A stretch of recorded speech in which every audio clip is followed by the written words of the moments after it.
Недзе на пачатку 17 стагоддзя у рукі генералу манаска-каталіцкага ордэна картазіянцаў патрапіўся старажытны рукапіс, у якім было сказано, што ў краіне пад назвай Вялікае княства Літоўскае побач з адным з мястэчкаў было з'яўленне крыжа Гасподняга.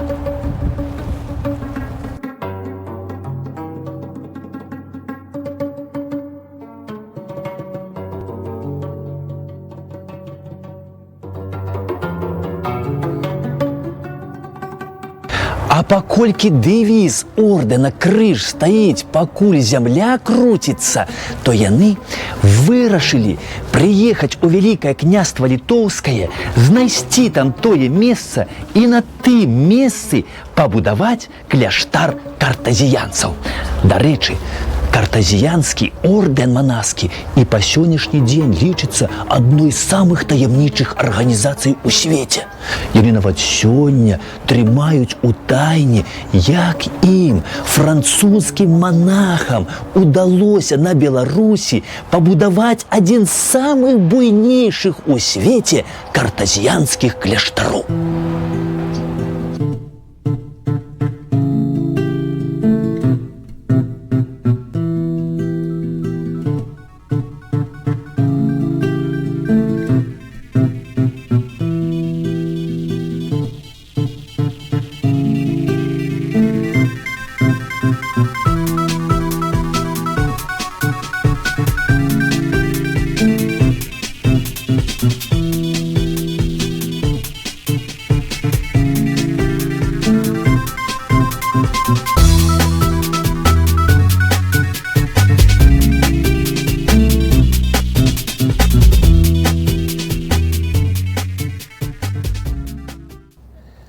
Я вырашыў адправіцца ў тое месца, дзе і знаходзіўся кляштар картазіянцаў.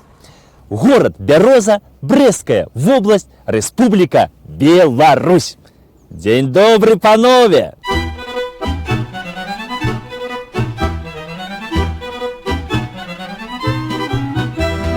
Naapurista kuuluu se polokanta, jalkani pohjii kutkutti. Ievan äiti se tyttönsä vahtimaan, kyllähän Ieva se jutkutti. Sillä ei meitä silloin kiellot haittaa, kun myö tanssimaan laajasta laitaan. Salivilla hipput, tupput, tapput, äppyt, tipput hiljalleen. Ievan suu oli pehmäisellä, kun ihmiset onnea toivotti. Pää oli märkänä jokaisella, viutu se vonkuja voivotti. Vaan ei tätä poikoo märkyys haittaa, silloin kun tanssii laajasta laitaa. Salivilla hipput, tupput, tapput, äppyt, tipput hiljalleen.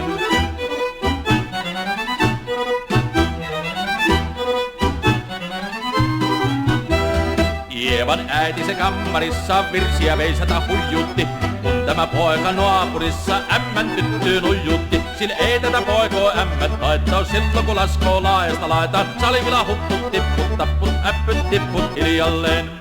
У 1084 годзе вось тут, дзе зараз знаходзіцца горад Бяроза, буйнеў бярозавы гай. А ў далёкай Францыі, у горнай мясцовасці Шартарас, каноннік Бруно Кёльнскі разам з сябрамі пабудавалі скіф і заснаваў там новы манаскі ордэн, які пачаў называцца ад назвы мясцовасці Картузскім, таму што ў перакладзе з лацінскай мовы Шартарас гучыць як Картузія. Энцыклапедычная даведка. Картазіянцы. Манахі каталіцкага ордэну. Афіцыйна зацверджанага ў 1176 годзе. Лічыліся жорсткімі аскетамі. Жылі ў асобных доміках-келлях. Чыталі, займаліся аскетычнымі практыкаваннямі, амаль не размаўлялі паміж сабой. Елі раз на дзень, не ўжывалі мяса. Асвойвалі мастацкія прафесіі, перапісвалі кнігі і ноты. Кіраванне ордэнам мела цвёрды, цэнтралізаваны характар. Строгасць статута зрабіла гэты ордэн нешматлікім. І вось у невялічкім мястэчку Бяроза пачалі з'яўляцца пілігрымы ў чорным адзенні аж да самых пят. Яны хадзілі па вузкіх вулачках мястэчка, размаўлялі з мясцовымі жыхарамі, распытвалі іх там аб тым, аб сім і Жыхароў гэтага мястэчка цікавілі іхнія размовы не надта каб. Іх цікавіла больш іншае. Іх цікавіла частая змена гаспадароў, таму што гаспадары тут мяняліся, ну проста як надвор'е восенню. Энцыклапедычная даведка. Бяроза вядома з 1477 года, як вёска Слонімскага у 1521 годзе Кобрынска павета ў Вялікае княства Літоўскае. Знаходзілася ва ўладанні шляхціцаў гамшэяў, якія пабудавалі ў Бярозе касцёл Святой Троіцы. Потым перайшла да вештартовічаў, гасоўскіх і рудзінскіх. На мяжы 15 і 16 стагоддзяў атрымала прывілей на штотыднёвыя кірмашы. У канцы 16 стагоддзя стала ўласнасцю вялікага канцлера Вялікага княства Літоўска Льва Сапегі. З 1635 году маёмасць Казіміра Сапегі, малодшага сына вялікага канцлера. Манахі-картазіянцы прыбылі ў Вялікае княства Літоўскае. У княстве яны знайшлі мястэчка Бярозу, а пад мястэчкам і тое месца, дзе было з'яўленне крыжа гасподняга. Заставалася толькі знайсці самога гаспадара. Але гаспадар першы іх знайшоў. На той час тут гаспадаром быў Казімір Сапега. І мала таго, што ён іх знайшоў, ён нават ім падараваў 10 000 злотых, на пабудову кляштара. Чаму он так зрабіў? Сапега, канешне, быў шчыры каталік, мецэнат, проста добры чалавек. Але вось што аб гэтым усім кажа мясцовае паданне. Когда-то наш край был богат березовыми рощами. И вот давным-давно в такую березовую рощу забрел слепой старец с мальчиком-поводырем. Утомившись, старец уснул, а мальчик заигрался в лесу и заблудился. Проснувшись, старик начал звать своего поводыря, но тот его не слышал. И вот старик бродит по лесу в поисках какого-то выхода. И вдруг он услышал звон ручейка. Он наклонился к ручейку, напился чистой родниковой воды и умылся. И произошло чудо, он прозрел. Он поставил возле этого ручья крест, а сам пошел к людям рассказать о целебных ручьях. О этих ручейках услышал Сапега. У него был сын, и он был слепой. Куда он только не возил своего мальчика, но никто не мог помочь сыну. Ни доктора, ни знахари. И вот когда он услышал о этих родниках, он привозит сюда своего сына. И опять произошло чудо. Мальчик получил исцеление, умывшись чисто родниковой водой. И в благодарность этим родникам Сапега решил построить монастырь. Энцыклапедычная даведка. Казімір Леў Сапега, шляхціц, прадстаўнік буйнога магнацкага роду Герба-Ліс у Вялікім княстве Літоўскім. Нарадзіўся ў 1609 годзе.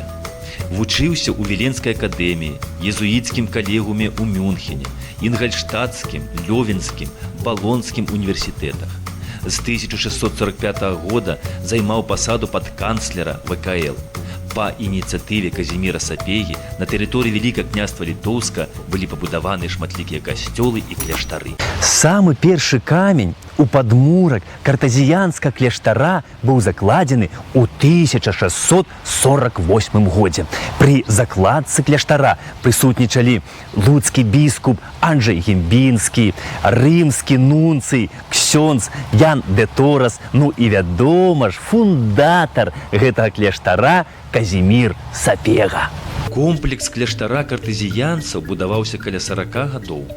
І з улікам вельмі строгага статусу ордэна быў надзейна ізаляваны ад знешняга свету крэпасной сцяной з вежамі.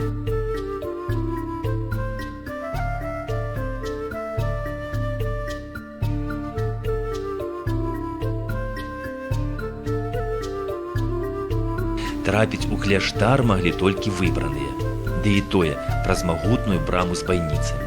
Нягледзячы на гэта, баявыя дзеянні не абміналі кляштар. У час паўночнай вайны ў 1700-1721 гадах ён быў моцна разбураны шведамі.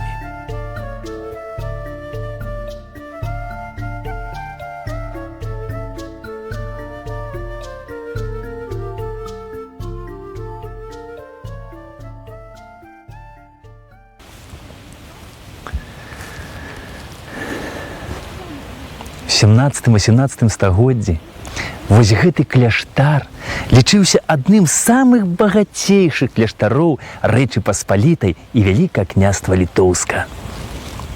Яму належалі шматлікія навакольныя лясы, землі, рэкі, больш за 2000 сялян, розныя там гаспадарчыя пабудовы, млыны, цагельні. Дарэчы, у іх было 7 корчмаў, у якіх, я думаю, што яны гандлявалі сваім фірменным лікёрам «Шартрез». Энцыклапедычная даведка. Лікёр «Шартрез». Рэцэпт быў перададзены картэзіянцамі ў 1605 годзе маршалам Францыі Франсуа де Эстре. У яго склад уваходзяць 130 зёлак і карэнняў, якія растуць у гарах Францыі, Італіі і Швейцарыі. Здаўна лічыўся эліксірам даўгалецця. Выпускаецца невялікімі партыямі ў маленькіх бутэлечках. Рэцэпт прыгатавання захоўваецца ў вялікім сакрэце. Лікёр гэта, канешне, добра, але дзе ж манахі узялі грошы, каб развесці такую буйную гаспадарку на Берасцейшчыне? Я вам скажу, дзе. Першапачатковы капітал ім дала шляхта. Шляхцічы клапаціліся аб сваім апошнім прытулку і пачалі купляць месцы для пахавання ў сутарэннях касцёлу. У сутарэннях картэзіянскага касцёлу былі пахаваны не толькі Казімір Сапега і яго родзічы, але і больш за 80 заможных шляхцічаў. Хутка усе месцы ў сутарэннях былі выкупленыя, а багацце картэзіянцаў усё расло і расло. Аказваецца, манахі пачалі даваць грошы пад працэнты. І вось іхнімі гэтымі паслугамі карысталіся не толькі дробная шляхта і гарадскі магістрат, але нават такія магнаты, як Радзівілы і Пацы.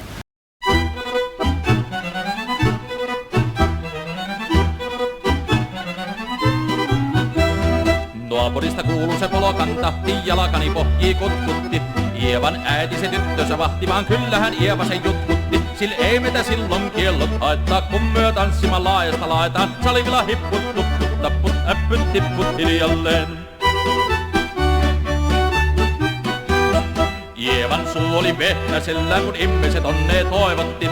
Pää oli märkänä jokaisella, viudu se vonkuja voivotti. Vaan ei tätä poikoo märkyys haittaa, silloin kun tanssii laajasta laitaa. Salivilla hipput, tupput, tapput, äppyt, tipput hiljalleen.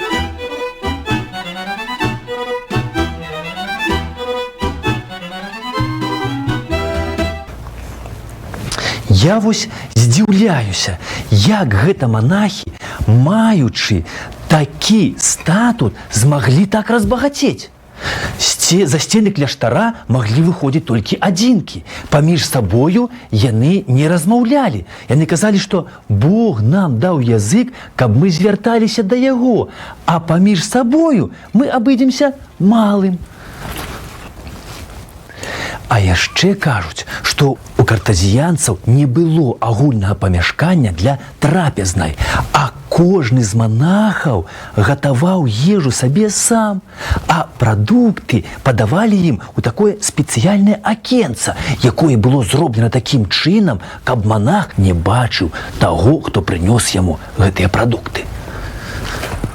Вось шмат хто чуў, я думаю, нават і частаваўся такім віном, як Ізабела. Але мала хто ведае аб тым, што сорт вінаграду Ізабела быў вынайдзены вось тут, у Картуз-Бярозе, манахамі-картузіянцамі. Справа ў тым, што картузіянцы займаліся яшчэ і селекцыяй вінаграду. І яны у Картуз-Бярозе вынайшлі такі сорт вінаграду, які б мог расці і выспяваць у нашых умовах. І вось дзякуючы манахам-картузіянцам мы і сёння можам пачаставацца віном Ізабела, зробленым з вінаграду, вырашчанага на нашых уласных агародах. Ёсць такая чутка, хто Хто гэтую чутку запусціў, я не ведаю. Што быццам бы картуз бяроза завецца так таму, што, маўляў, калісьці праходзіў сюдою Сувораў. І вось вырашыў ён адпачыць пад бярозай. Лёг пад бярозу адпачыць, а свой картуз павесіў збоку. Пасля адпачыўшы, пайшоў далей, а картуз забыўся. І таму, маўляў, бяроза стала звацца картуз бярозай. Дык вось, панове, Сувораў да назовы картузская бяроза не мае ніякага дачынення, а называецца так яна дзякуючы манахам-картузіянцам. Некаторыя гісторыкі сцвярджаюць, што падчас паўночнай вайны у бярозе сустракаліся два саюзнікі. Гэта кароль Рэчы Паспалітай і вялікі князь Велікакняства Літоўскага Аўгуст II Моцны і рускі цар Пётр I. Аб чым яны тут дамаўляліся? Ну, думаю, дамаўляліся, як абараніць бярозу ад шведаў. Але дакладна вядома тое, што пасля працяглых баёў шведы бярозу ўзялі. І у касцёле нават 2 ночы начаваў шведскі кароль Карл XII. А пасля адыходу шведы забралі з касцёла ўсё срэбнае касцёльнае начынне.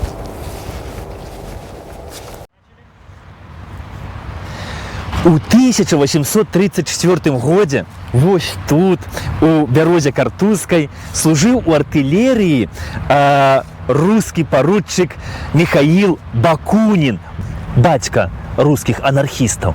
І кажуць, што менавіта вось тут у ягоным жыцці здарыўся такі пералом. Ён перастаў займацца вайсковаю кар'ераю, а вырашыў стаць рэвалюцыянерам. Пасля трэцяга падзелу Рэчы Паспалітай картуз бяроза ўвайшла ў склад расійскай імперіі. І вось расійскім уладам не спадабаўся кляштар, і яны вырашылі яго зачыніць, абвінаваціўшы манахаў у тым, што быццам бы яны падтрымлівалі грашова паўстанцаў Тадэуша Касцюшкі. У гэтым выпадку картазіянцам прыйшлося апраўдацца. Але вось пасля шляхецкага паўстання 1830 году, дзе манахі прымалі актыўны удзел, царскія ўлады вырашылі ўсё ж касцёл зачыніць. Касцёл Святога Крыжа, які да нашых дзён не захаваўся, стаў прыхадскім. Усіх манахаў разаслалі па іншых кляштарах, а уласнасць іхнюю перадалі полацкаму кадецкаму корпусу. А вось пасля паўстання 1863 году і кляштар, і касцёл пачалі разбіраць на цэглу і з гэтай цэглы будаваць новыя казармы.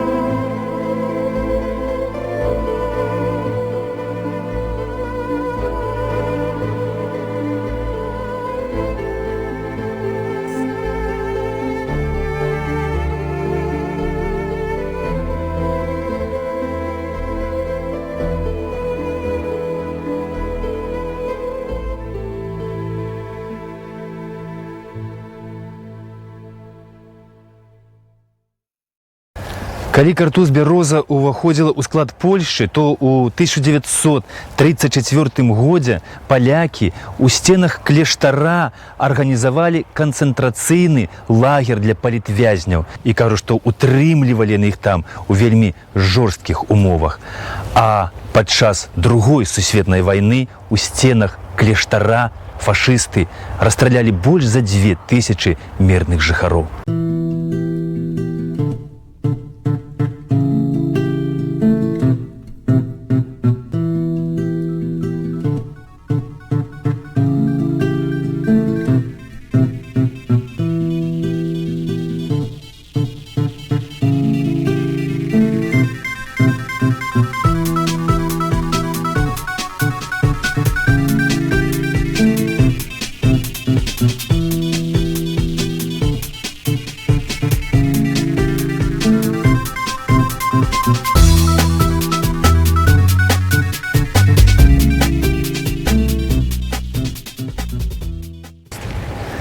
Царква святых апостолаў Пятра і Паўла будавалася тады, калі манахаў, картазіянцаў у Бярозе ўжо не было.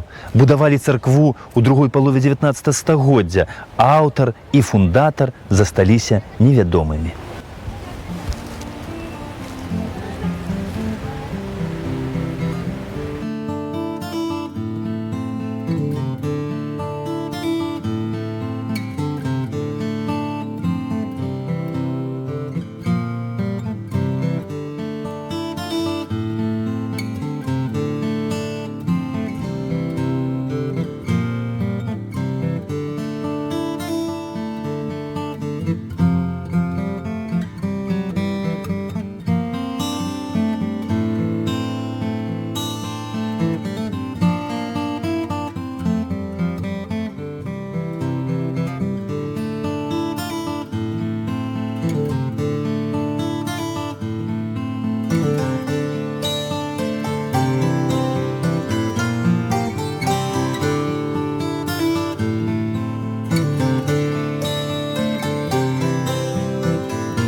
У гонар манахаў-картазіянцаў мястэчка Бяроза пачалі называць Бяроза Картузская.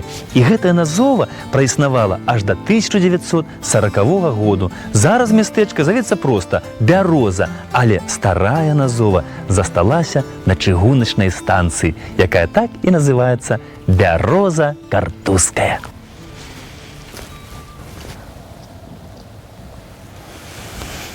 Кажуць, што застаўся ў свеце толькі адзін кляштар картазіянцаў. Гэта ў Італіі на гары святога Брута. І манахі італьянскія не губляюць, кажуць, надзею наведацца ў Картуз-Бярозе. Навошта? Ну, аб гэтым яны маўчаць, трымаюць залог маўчання. А я вось такі зарок маўчання вытрымаць не магу, таму што я павінен вам расказаць яшчэ аб наступных таямніцах. Да пабачэння!